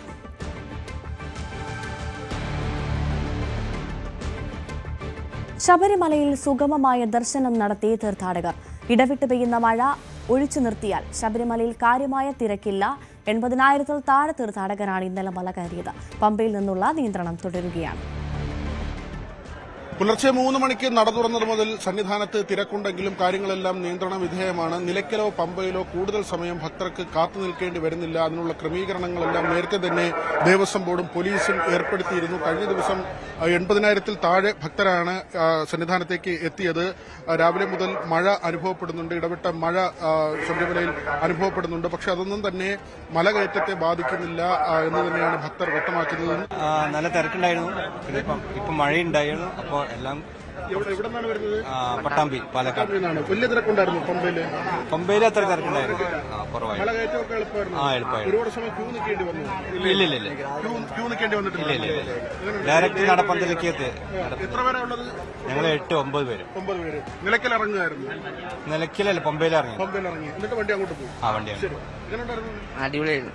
മഴ ഉള്ളതുകൊണ്ട് ചെറിയൊരു കുഴപ്പമുണ്ടായിരുന്നു. തിരക്കൊന്നുമില്ല? വലിയ തിരക്കൊന്നുമില്ല. അത് 6 കൊല്ലായി. നല്ലായിരുന്നു. ഇപ്പം സുഖമായിട്ട് കയറാൻ പറ്റി. തിരക്കൊന്നും ഇല്ലാതെ നേരെ കയറാൻ പറ്റി. നമുക്ക് വരുന്ന വഴിക്ക് ഭക്ഷണമൊക്കെ കിട്ടുന്നു? ഭക്ഷണം ഉണ്ടായിരുന്നു, വെള്ളം ഉണ്ടായിരുന്നു, ബിസ്ക്കറ്റ് ഉണ്ടായിരുന്നു, എല്ലാം നല്ലതായിരുന്നു. മെഡിക്കൽ ടീം, പോലീസൊക്കെ അവരൊക്കെ ഉണ്ടായിരുന്നു. അവർ എല്ലാം സപ്പോർട്ട് ഉണ്ടായിരുന്നു. ആദ്യമായിട്ട് വരികയാണ്. നന്നായിരുന്നു, നല്ല സുഖമായിട്ട് വന്നു. കയറ്റം സുഖമായിട്ട് വന്ന്. ഹൈക്കോടതി ശബരിമലയിലെ തിരക്കുമായി ബന്ധപ്പെട്ട കേസ് പരിഗണിക്കുന്നുണ്ട്. നേരത്തെ 5000 ആക്കി സ്പോട്ട് ബുക്കിംഗ് നിജപ്പെടുത്തിയിരുന്നു. അതിൽ മാറ്റമുണ്ടാക്കിക്കൊണ്ടുള്ള ഉത്തരവ് പിന്നീട് ഉണ്ടായി. പക്ഷേ ഇന്ന് വീണ്ടും ഇത് പരിഗണിക്കുമ്പോൾ ശബരിമലയിൽ ഏർപ്പെടുത്തിയ ക്രമീകരണങ്ങൾ ദേവസ്വം ബോർഡ് വിശദീകരിക്കും. അതിന്റെ അടിസ്ഥാനത്തിലായിരിക്കും കോടതിയുടെ വിധി ഉണ്ടാകുക.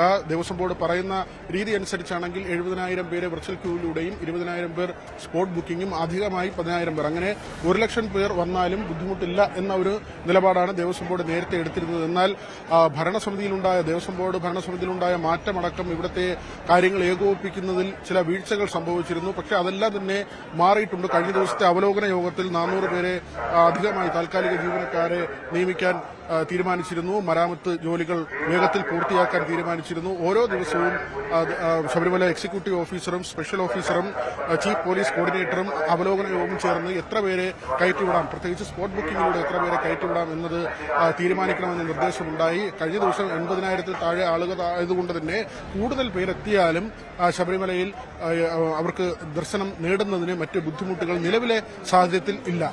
സി വിനോദിനൊപ്പം വി വിനോദ്, ന്യൂസ് 18 സന്നിധാനം. പണി പൂർത്തിയായ രാമക്ഷേത്രം കാണാൻ ഭക്തരുടെ ഒഴുക്കാണ് അയോധ്യയിലേക്ക്. തിരക്ക് കണക്കിലെടുത്ത് ദർശന സമയം കൂട്ടിയിട്ടുണ്ട്. ഇന്നും നാളെയുമായി 3 ലക്ഷത്തിലധികം ആളുകൾ എത്തിച്ചേരുമെന്നാണ് കണക്കുകൂട്ടൽ. പ്രധാനമന്ത്രി പങ്കെടുക്കുന്ന ധ്വജാരോഹണം നാളെയാണ്. അന്തിമ സുരക്ഷാ ക്രമീകരണങ്ങൾ വിലയിരുത്താൻ UP മുഖ്യമന്ത്രി യോഗി ആദിത്യനാഥ് ഇന്ന് അയോധ്യയിലെത്തും.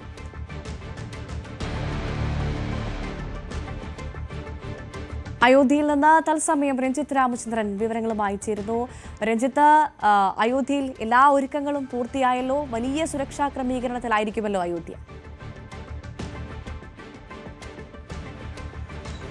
തീർച്ചയായും ഒരു 3 ടയർ സിസ്റ്റമാണ് ഇപ്പോൾ ഭവ്യ ഇവിടെ ഈ സുരക്ഷയുമായി ബന്ധപ്പെട്ട് ഒരുക്കിയിരിക്കുന്നത് എന്നുള്ളതാണ്. അതായത് ATS ആന്റി ടെററിസ്റ്റ് സ്ക്വാഡിന്റെ നേതൃത്വത്തിൽ ഒരു വലിയ സംഘം ഇവിടെ ക്യാമ്പ് ചെയ്യുന്നുണ്ട്. അവരാണ് ഈ ക്ഷേത്രത്തിന്റെ മുഴുവൻ സുരക്ഷാ ചുമതല ഇന്ന് രാവിലെ മുതൽ ഏറ്റെടുത്തിരിക്കുന്നത് എന്നുള്ളതാണ്.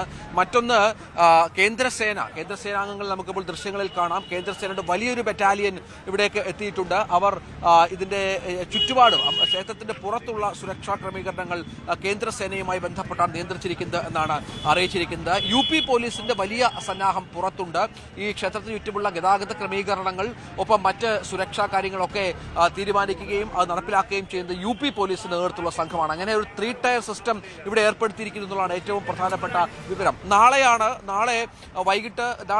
രാവിലെ 11 മണിയോടുകൂടി പ്രധാനമന്ത്രി നരേന്ദ്രമോദി ഇവിടെ നിന്നൊരു 3 കിലോമീറ്റർ അകലെയുള്ള സാക്കേത് കോളേജിൽ തയ്യാറാക്കിയിരിക്കുന്ന പ്രത്യേക ഗ്രൗണ്ടിൽ ഹെലിപാഡിൽ എത്തിച്ചേരുമെന്നാണ് അറിയിച്ചിരിക്കുന്നത്.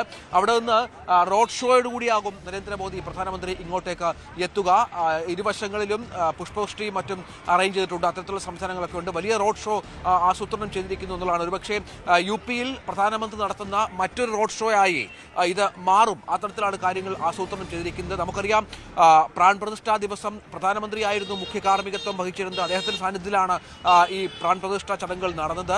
അതിനുശേഷം ഇപ്പോൾ ഈ ധ്വജ ആരോഹണത്തിലും പ്രധാനമന്ത്രി തന്നെ മുഖ്യ കാര്യങ്ങൾക്ക് നേതൃത്വം നൽകുന്നതാണ് ഇതിന്റെ പ്രത്യേകത. അതായത് പ്രധാനമായും നരേന്ദ്രമോദിയെ കേന്ദ്രീകരിച്ച് തന്നെയാണ് UP സർക്കാരും അയോധ്യ ക്ഷേത്രവും ഇത്തരം സംവിധാനങ്ങൾ, ഇത്തരം കാര്യങ്ങൾ ഒരുക്കിയിരിക്കുന്നത് എന്നത് ഏറെ പ്രത്യേകതയാണ്. മറ്റൊന്ന് RSSന്റെ സർവ്വസംഘാലകർ മോഹൻ ഭാഗവതിന്റെ പ്രത്യേകത, അദ്ദേഹത്തിന്റെ സാന്നിധ്യം കൂടി ഉണ്ടാകുന്നുണ്ട്. ഇപ്പോൾ യോഗി ആദിത്യനാഥ് UP മുഖ്യമന്ത്രി ഇവിടെ ഉണ്ട്. അദ്ദേഹം ഈ സുരക്ഷാ ക്രമീകരണം വിലയിരുത്തലായി അദ്ദേഹം അയോധ്യയിലേക്ക് എത്തിച്ചേർന്നിട്ടുണ്ട്. അദ്ദേഹം അതിന്റെ കാര്യങ്ങൾ സുരക്ഷാ ഉദ്യോഗസ്ഥരുമായി മറ്റും ചർച്ച ചെയ്തുകൊണ്ടിരിക്കുകയാണെന്നാണ് മനസ്സിലാകുന്നത്. അതുകൊണ്ട് തന്നെ ഇപ്പോൾ ഞാൻ നിൽക്കുന്നത് രാംപഥിലാണ്. രാംപഥ് എന്ന് പറഞ്ഞാൽ ഈ അയോധ്യയിലെ ക്ഷേത്രം, അയോധ്യ ക്ഷേത്രത്തിന്റെ മുൻവശം മുതൽ ലതാ ചൗക്ക് വരെയുള്ള പ്രദേശം. ഇവിടെ റെസ്ട്രിക്റ്റഡ് എൻട്രി മാത്രമാണ്, പ്രാദേശികമായ ചില ആളുകൾക്ക് മാത്രം കടന്നു പോകാം. മറ്റെല്ലാം പോലീസ് വാഹനങ്ങളും ഒപ്പം പാസ്സുള്ള വാഹനങ്ങളും VIP പാസ്സുള്ള വാഹനങ്ങൾക്ക് മാത്രമാണ് പ്രവേശനം. ഈ ഓട്ടോറിക്ഷകൾ പോലും നിരോധിച്ചിരിക്കുകയാണ്. അത്തരത്തിൽ എല്ലാ തരത്തിലും പഴുതടച്ചുള്ള സുരക്ഷാ ക്രമീകരണത്തിലാണ് അയോധ്യ. മറ്റൊന്ന് ഇവിടുത്തെ ഭക്തജനങ്ങളുടെ സാന്നിധ്യവുമായി ബന്ധപ്പെട്ട കാര്യമാണ്. രാവിലെ 6 മണിക്ക് ക്ഷേത്രം ആരതി ആരംഭിച്ചത് മുതൽ, ക്ഷേത്രം തുറന്ന സമയം മുതൽ തന്നെ ഇങ്ങോട്ടേക്ക് വലിയ പ്രവാഹമാണ് ആളുകളുടെ. എല്ലാ തരത്തിലും അവർക്കുള്ള കൃത്യമായ കാര്യങ്ങളും മറ്റും ക്ഷേത്രം ചെയ്തു കൊടുത്തിട്ടുണ്ട്. അധികം ക്യൂ നിൽക്കാതെ വളരെ പെട്ടെന്ന് തന്നെ ദർശനം നടത്തി മടങ്ങാനുള്ള എല്ലാ സംവിധാനങ്ങളും ക്ഷേത്രത്തിലുണ്ട് എന്നുള്ളതാണ്. അതനുസരിച്ചുള്ള ക്യൂ കോംപ്ലക്സുകളും മറ്റും സജ്ജീകരിച്ചിട്ടുണ്ട്, ഭക്തർക്ക് യാതൊരു തരത്തിലുള്ള അസൗകര്യങ്ങളും ബുദ്ധിമുട്ടുകളും ഇല്ലാതെ. അതുകൊണ്ട് തന്നെയാണ് രാജ്യത്ത് തന്നെ ഏറ്റവും വലിയ ഒരു തീർത്ഥാടന കേന്ദ്രമായി അയോധ്യ മാറുന്ന ഒരു സാഹചര്യം ഒരുക്കിയിരിക്കുന്നത്. ഈ ദൃശ്യങ്ങളിലൊക്കെ കാണുന്നത് ഇങ്ങോട്ടേക്ക് ഒഴുകി വരുന്ന ഭക്തലക്ഷങ്ങൾ, ഭക്തജനങ്ങളുടെ ദൃശ്യങ്ങളാണ്. ഇതിപ്പോൾ സംസ്ഥാനത്തിന്റെ വിവിധ ഭാഗങ്ങളിൽ നിന്ന്, രാജ്യത്തിലെ വിവിധ സംസ്ഥാനങ്ങളിൽ നിന്നൊക്കെ എത്തിച്ചേരുന്ന ആളുകളുണ്ട്. ഈ നമ്മുടെ കണക്കനുസരിച്ച് ഈ അയോധ്യ ക്ഷേത്രം തുറന്ന പ്രാൺ പ്രതിഷ്ഠ ചടങ്ങ് മുതൽ ഇങ്ങോട്ടേക്ക് വരുന്ന ആളുകളുടെ എണ്ണത്തിൽ ഓരോ ദിവസവും വർധനവാണ്. ആളുകൾ കുറയുന്നില്ല, വർധനവാണ്. ഇവിടെ വന്ന് ഭക്ത ദർശനം നടത്തി അവർ തിരിച്ചു പോകുന്ന സാഹചര്യവും മറ്റുമാണ്. അങ്ങനെ ഏറെ സന്തോഷത്തോടു കൂടി ഇവിടെ കണ്ട് മടങ്ങുന്ന ഭക്തലക്ഷങ്ങളെ നമുക്ക് ദൃശ്യങ്ങളിലും മറ്റും കാണാം. നാളെ 12 മണിക്കും 1 മണിക്കും ഇടയ്ക്കാണ് ചടങ്ങുകൾ നിശ്ചയിച്ചിരിക്കുന്നത്. ഏതാണ്ട് 190 അടി ഉയരമുള്ള ഗോപുരത്തിന് മുകളിലാണ് ധ്വജ ആരോഹണം നടക്കുക എന്നുള്ളതാണ്. അതായത് ക്ഷേത്രത്തിന്റെ പൂർത്തീകരണം, അതിന്റെ കംപ്ലീഷൻ അത് കഴിഞ്ഞിരിക്കുന്നു. ക്ഷേത്രം പൂർണ്ണമായും സജ്ജമായിരിക്കുന്നു ഭക്തജനങ്ങൾക്കായി. അതനുസരിച്ചുള്ള കാര്യങ്ങൾ ചെയ്യുന്നു. 2020 നിർമ്മാണം ആരംഭിച്ച ക്ഷേത്രമാണ്. 4 വർഷം കൊണ്ട് പ്രാൺ പ്രതിഷ്ഠ ചടങ്ങ്, കഴിഞ്ഞ വർഷം ജനുവരിയിലാണ് പ്രാൺ പ്രതിഷ്ഠ നടന്നത്. അതിനുശേഷം ഇപ്പോൾ കൃത്യമായി തന്നെ ക്ഷേത്രത്തിന്റെ പൂർത്തീകരണം ഏതാണ്ട് 1 വർഷവും 9 മാസവും കഴിയുമ്പോൾ നടക്കുന്നു എന്നുള്ളതാണ് ഏറ്റവും പ്രധാനപ്പെട്ട പ്രത്യേകത. ഏതായാലും അയോധ്യ വലിയ ആഘോഷത്തിലാണ്, വലിയ ഒരുക്കങ്ങളിലാണ്. ഭക്തജനങ്ങളെ സ്വീകരിക്കാനും പ്രധാനമന്ത്രി പങ്കെടുക്കുന്ന ചടങ്ങിന് സാക്ഷ്യം വഹിക്കാനും. ഭവ്യ, രഞ്ജിത്ത്, നാളെ കൃത്യമായി 8000 ആളുകൾക്ക് മാത്രമാണ് അങ്ങോട്ടേക്ക്, അല്ലെങ്കിൽ ക്ഷണിക്കപ്പെട്ട 8000 ആളുകൾക്ക് അങ്ങോട്ടേക്ക് ക്ഷണമുണ്ട് എന്ന് മനസ്സിലാക്കാൻ സാധിക്കുന്നു. പ്രത്യേകം പല വിഭാഗത്തിൽ നിന്നുള്ള 8000 ആളുകളെയാണ് അങ്ങോട്ടേക്ക് നാളെ ഈ ചടങ്ങിനായി ക്ഷണിച്ചതെന്നാണ് മനസ്സിലാക്കാൻ സാധിക്കുന്നത്. ഒപ്പം ഇന്ന് UP മുഖ്യമന്ത്രി അടക്കം അങ്ങോട്ടേക്ക് എത്തി കാര്യങ്ങളൊക്കെ വിലയിരുത്തുന്നുണ്ടല്ലേ? എല്ലാം അവസാനവട്ട ഓട്ടത്തിലായിരിക്കും കാര്യങ്ങളൊക്കെ അല്ലേ?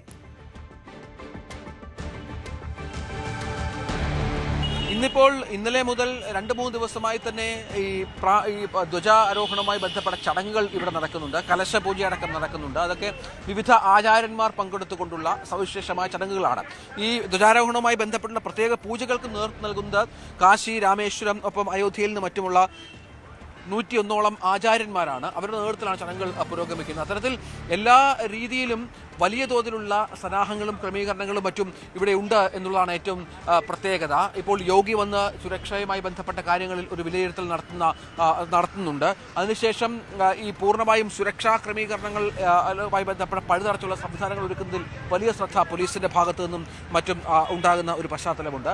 ഒപ്പം നരേന്ദ്രമോദി പ്രധാനമന്ത്രി വരുന്നത് കൊണ്ട് തന്നെ ഇവിടുത്തെ കാര്യങ്ങളിൽ പഴുതടച്ച രീതിയിൽ കാര്യങ്ങൾ മുന്നോട്ട് കൊണ്ടുപോകണമെന്ന കാര്യത്തിൽ നിർബന്ധമുണ്ട്. കാരണം അയോധ്യ നമുക്കറിയാം, BJPയെ സംബന്ധിച്ചിടത്തോളം, UP സർക്കാരിനെ സംബന്ധിച്ചിടത്തോളം വലിയ തോതിലുള്ള ശ്രദ്ധ ആകർഷിക്കുന്ന, അല്ലെ അവരുടെ ഒരു കോർ എയിമായിട്ടുള്ള ഒരു പ്രദേശമാണ്. അവിടെ ഒരു തരത്തിലുള്ള അനിഷ്ട സംഭവങ്ങൾ ഉണ്ടാവരുത് എന്ന വളരെ കൃത്യമായി തന്നെയുള്ള നീക്കങ്ങൾ ഉണ്ട് എന്നതുകൂടി ചേർത്ത് വെക്കണം. അപ്പോൾ പ്രധാനമന്ത്രിയെ മുന്നിൽ നിർത്തിക്കൊണ്ടുള്ള അദ്ദേഹം കേന്ദ്ര ബിന്ദുവായി തന്നെയുള്ള ചടങ്ങുകളാണ് ഇവിടെ നടക്കുന്നത്.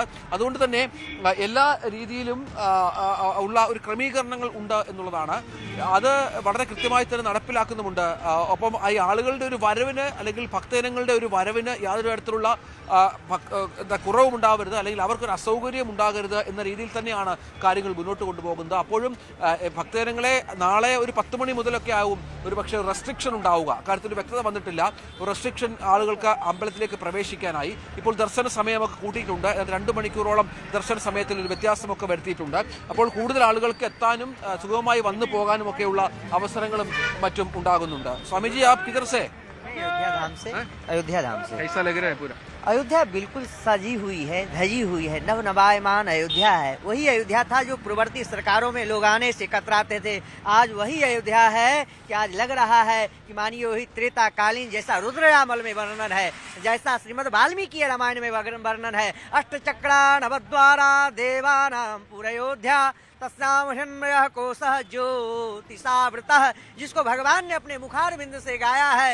यद्यपि सब वैकुंठ बखाना वेद पुराण विदित जग जाना, आते हैं रघुनंदन सजवा दो द्वार द्वार, स्वर्ण कलश रखवा दो बधवा दो वंदनवार, खुशियाँ रखवा दो बंधवा दो वंदनवार, खुशियाँ मनाओ गौरी मंगल चार, खुशियाँ मनाओ गौरी मंगल चार, स्वर्ण कलश रखवा दो बधवा दो वंदनवार, स्वर्ण कलश रखवा दो बधवा दो वंदनवार।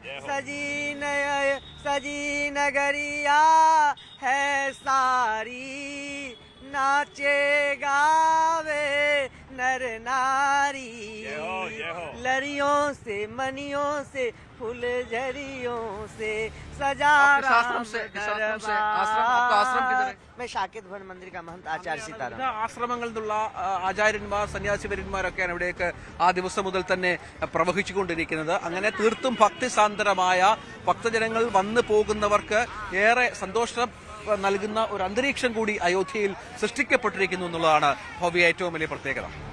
ശരി, രഞ്ജിത്ത് രാമചന്ദ്രനാണ് അയോധ്യയിൽ നിന്ന് തത്സമയ വിവരങ്ങൾ നൽകിയത്. ഇനി തദ്ദേശ തെരഞ്ഞെടുപ്പ് വാർത്തകളിലേക്ക്.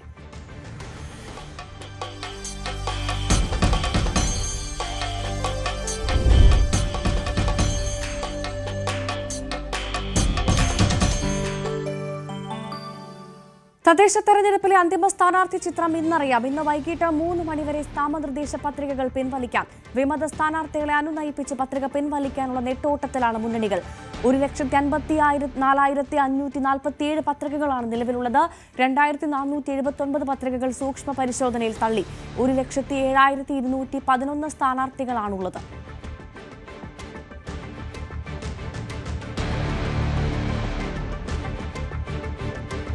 അത്യന്തം ദുർഘടമായ വഴിയിലൂടെ സഞ്ചരിച്ച് പരിചയമുള്ളൊരു 24-കാരി പാലായിൽ ജനവിധി തേടുന്നുണ്ട്.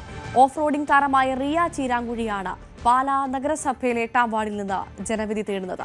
കഴിഞ്ഞ തവണ LDF വിജയിച്ച വാർഡ് തിരിച്ചുപിടിക്കുകയാണ് കോൺഗ്രസ് സ്ഥാനാർത്ഥിയായ റിയയുടെ ലക്ഷ്യം.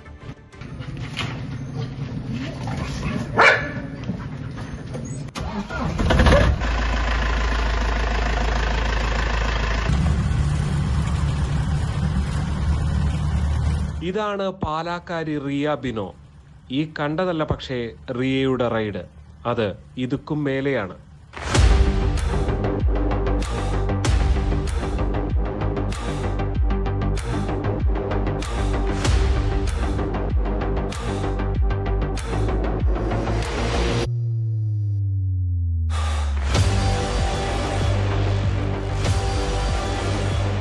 ഓഫ് റോഡിൽ പിതാവിനൊപ്പം തുടങ്ങിയ യാത്രയാണ് ഇന്ന് രാഷ്ട്രീയത്തിന്റെ വഴിയിലേക്ക് എത്തിയിരിക്കുന്നത്. ഓഫ് റോഡിൽ തൻ്റെതായ ഇടം അടയാളപ്പെടുത്തിയ ഒരാൾ ന്യൂസ് 18 പ്രേക്ഷകർക്ക് നേരത്തെ പരിചിതയായിരിക്കും. ഒരു തവണ ന്യൂസ് 18-ലൂടെ എത്തിയതാണ്. ആ റിയ ചീരാങ്കുഴി ഇത്തവണ പാലായിൽ തൻ്റെ പുതിയൊരു അംഗത്തിന് ഈ ഓഫ് റോഡ് പോലെ അത്രയും ബുദ്ധിമുട്ടുള്ള ടെറൈനാണോ രാഷ്ട്രീയം? എന്താണ് തോന്നുന്നത്? ഓഫ് റോഡിനേക്കാളും ബുദ്ധിമുട്ടുള്ള ഒരു ഇതായിട്ടാണ് എനിക്ക് തോന്നുന്നത് ഇപ്പോൾ ഇത് രാഷ്ട്രീയം. അതായത് 8ാം വാർഡിൽ പാലാ നഗരസഭയിൽ കോൺഗ്രസ് സ്ഥാനാർത്ഥിയായി മത്സരിക്കുകയാണ്. എങ്ങനെയാണ് ഇതിലേക്ക് എത്തിയത്? UDFന്റെ പാർട്ടിക്കാർ നമുക്കൊരു സീറ്റ് തരാന്ന് പറഞ്ഞു. അപ്പം ആ സീറ്റ് നിൽക്കാന്ന് ഓർത്ത് വന്നതാണ്. എങ്ങനെയുണ്ട് ആളുകളോടൊക്കെ കണ്ട് സംസാരിക്കുമ്പോൾ? എന്നാലൊരു പോസിറ്റീവ് ഇതാണ് നമുക്ക് കിട്ടുന്നത്. എല്ലാവരും തന്നെ സപ്പോർട്ട് ചെയ്താണ് നമ്മളോട് സംസാരിക്കുന്നത്. അപ്പം ജയിക്കും എന്നുള്ളൊരു ചെറിയ പ്രതീക്ഷയുണ്ട്. ഈ കഴിഞ്ഞ തവണ LDF ഭരണമായിരുന്നു പാലാ നഗരസഭയിൽ. അപ്പോൾ അത് UDFിലേക്ക് എത്തിക്കുക എന്നുള്ളത് വലിയൊരു ഉത്തരവാദിത്വമാണ് UDFിനെ സംബന്ധിച്ച്. ഈ താഴെയുള്ള പ്രവർത്തനങ്ങളിൽ എന്തെങ്കിലും ട്രിക്കുകളോ തന്ത്രങ്ങളോ ഒക്കെ റിയയുടെ ഭാഗമായിട്ടുണ്ടോ ഈ ജനങ്ങളെ കാണുമ്പോൾ? ട്രിക്കുകളും തന്ത്രങ്ങളും എല്ലാം എനിക്ക് സ്പോട്ടിലെ സാധനങ്ങൾ വരുള്ളൂ. അപ്പം അങ്ങനെ എടുത്ത് പ്രവർത്തിക്കാനാണ് മൈൻഡിലിരിക്കുക. പ്ലാനൊന്നും ചെയ്ത് വെച്ചിട്ടൊന്നും ഇല്ല. എന്നാലും മനസ്സിലുണ്ട് എന്ത് കാര്യങ്ങൾ ചെയ്യണം ചെയ്യണ്ടെന്നൊക്കെ ഉണ്ട്. ഈ ജയം പരാജയം അതിനെക്കുറിച്ച് ഒരു ടെൻഷനോ അങ്ങനെ വല്ലതും ഉണ്ടോ? ഇല്ല, ഒരു ഗെയിം ആവുമ്പോൾ അതിൽ ഉണ്ടല്ലോ, ഒരാൾക്കല്ലേ ജയിക്കാൻ പറ്റുള്ളൂ. അപ്പം അങ്ങനെയൊന്നും ഇല്ല. ജയിക്കുകയാണെങ്കിൽ വളരെ സന്തോഷം, തോറ്റാലും കുഴപ്പമൊന്നുമില്ല എന്നൊരു മൈൻഡാണ്. ഈ ജനസേവനം എന്ന് പറയുന്ന പുതിയൊരു മേഖലയാണല്ലോ. അപ്പം ആളുകൾക്ക് വേണ്ടി ഇറങ്ങി തിരിക്കുക. അപ്പം അതിനെക്കുറിച്ച് നേരത്തെ ഉണ്ടായിരുന്ന, ഇതിന് മുൻപുണ്ടായിരുന്ന ഒരു ചിന്തയുണ്ടാകും. ഇപ്പം നേരിട്ട് ഇറങ്ങുന്ന സമയത്ത് കുറേ കൂടെ അനുഭവങ്ങൾ ചിലപ്പോൾ കാണും, ആളുകളോട് പെരുമാറുന്ന രീതിയിലൊക്കെ. അങ്ങനെ എന്തെങ്കിലുമൊക്കെ വ്യത്യാസങ്ങളൊക്കെ ഫീൽ ചെയ്തിട്ടുണ്ടോ? സോഷ്യൽ വർക്ക് ചെയ്ത് നടക്കാൻ പണ്ട് മുതൽ താല്പര്യമുണ്ട്. അപ്പം അപ്പൻ്റെ അനിയനാണെങ്കിലും ഓരോരോ കാര്യങ്ങൾക്ക് ഇങ്ങനെ നമ്മുടെ വാർഡിലോട്ട് ഇറങ്ങി പ്രവർത്തിക്കാനൊക്കെ വിടുമായിരുന്നു. അങ്ങനെ നാട്ടുകാരായിട്ട് നല്ലൊരു ബന്ധമുണ്ട് എനിക്ക്. ആ ബന്ധം എന്നെ രക്ഷിക്കുമെന്നാണ് എൻ്റെ ഒരു വിശ്വാസം. ഈ ഓഫ് റോഡിൽ പല ഇടങ്ങളും അടയാളപ്പെടുത്തിയിട്ടുണ്ട്. ഇനിയും അത്തരം സ്വപ്നങ്ങളൊക്കെ ഉണ്ടോ മുന്നിൽ?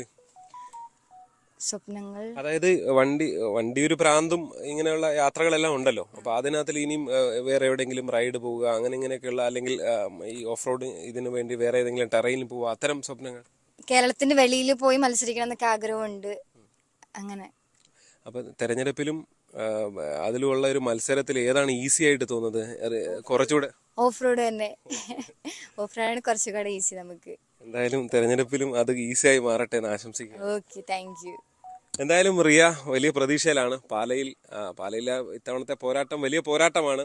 തിരിച്ചു പിടിക്കുക എന്നുള്ളത് UDF-നെ സംബന്ധിച്ച് പാലാ നഗരസഭ വളരെ പ്രധാനപ്പെട്ടതാണ്. ആ ഒരു ഘട്ടത്തിലാണ് റിയയും തൻ്റെ എന്താ പറയുക പുതിയൊരു ഇടത്തിലേക്ക് എത്തപ്പെടുന്നത് എന്നുള്ളതാണ്. പാലയിൽ നിന്ന് G. ശ്രീജിത്ത്, News 18. ഇനി ഇടവേളയ്ക്ക് ശേഷം ന്യൂസ് 10 കാണാം. ശ്രീജ ശ്യാം ചേരും. നമസ്കാരം.